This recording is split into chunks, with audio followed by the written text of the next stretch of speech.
Today's video is all about missing your ex-narcissist. Yes, I said that. Missing your narcissist.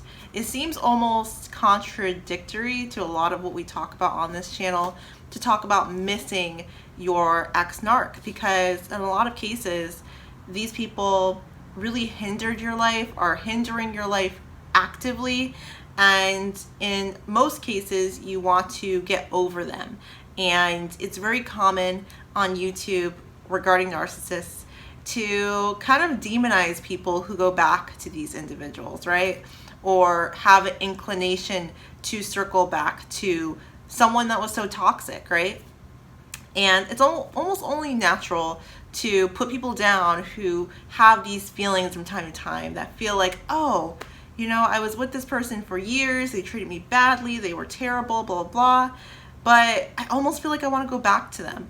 And people like that think that way, we tend to look at them crazy, like, you said you went through this, that, and the third with this person. How could you ever think about going back? That makes you stupid. And I always tell people, actions speak louder than words, right? And what these people, these narcissists do to you is telling about their character. But the fact that you're so forgiving and you're so honest and you're so willing to give another chance speaks to your character. And it shows that you're still a loving, kind, forgiving person, which is great. You still want to be that. I think it's more important to look into the why as, you know, an important talking point, not the what's going to happen if you go back. Because logically, I think most of us do know that going back to someone like this is probably going to produce a similar outcome. But in our minds, you know, we hope that it won't. We hope, we're optimistic, and we think that, you know, every time will be the epiphany, the wake-up moment. But like I said, let's go ahead and talk about why this happens. Why do we decide to go back to the narcissist? Now in this video, it's going to be a little bit scattered, but I did want to kind of put emphasis on quarantine and the coronavirus. Right now, it's a slightly different landscape because we're all stuck at home. We're all kind of forced to be alone a lot more than we're used to being, or at least we're supposed to be isolating. Not all of us are, but that type of loneliness, that type of feeling alone can really agitate that feeling of needing to be with someone, right? And I would want to say, number one, if you feel like because of COVID, because of everything going on, you have heightened insecurity or heightened awareness to being alone, definitely realize that that's what's happening. And a lot of people are dealing with that now. A lot of people with, you know, depression, other types of mental disorders are feeling the same way and feeling heightened, you know, agitations to their disease, right? Because of COVID. And that's no cause of your own. A lot of people are dealing with that. But if you feel like that's kind of pushing you back to someone who you know is not good for you, who you know you cannot move forward in a positive way in your life, being around, then you may want to just kind of step back and maybe just spend some time with yourself, some introspection time. I find that even for myself, I've had to really check in with myself on some days and realize that, okay, you know, this is a really different situation we're going through right now. What can I do to fulfill myself and make myself happy? Codependency is a very real thing. You know, COVID or no COVID, codependency happens. But when it's enhanced with this type of situation, you really want to be aware of what's going on and check in with yourself however you need to in order to feel good with yourself and not feel like you need to find someone else to feel whole. Now, number two, essentially it's kind of piggybacking off of the first one we kind of went over here, which is COVID-19 and, you know, feeling a little bit uneasy and insecure on your own. It's essentially not having your own thing going on, right? Feeling like your life is not complete without this other individual.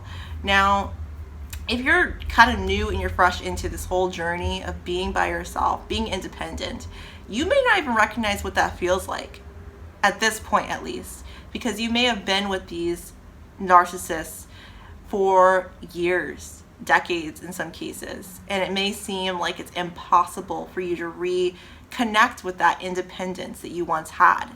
But one thing I want to assure you, it's still there. It may not feel like it is, but you can uncover it over time and healing. But essentially, you have to replace that feeling of emptiness with something. And that something, it can't be toxic. It can't be a narcissist, someone who's going to absorb your feelings of need, your feelings of needing to have something complete you to feel whole in your life, right? They leech off of that, and they know that you're missing something. They can feel that in your energy that you're putting out and how you interact with them day to day. Number 3 is something I really wanted to touch on in this video. And essentially it's loving yourself, right? We talk about self-love a lot on this channel, but I don't even think we talk about it enough. So we're going to go ahead and get into it in this video. Quotes, YouTube, the 9 yards, we hear it, we see it, but I don't think we really understand what self-love means. And I've really come to understand more so what it means. Not just from like a word aspect, but like deep down, what does that mean for me in my life?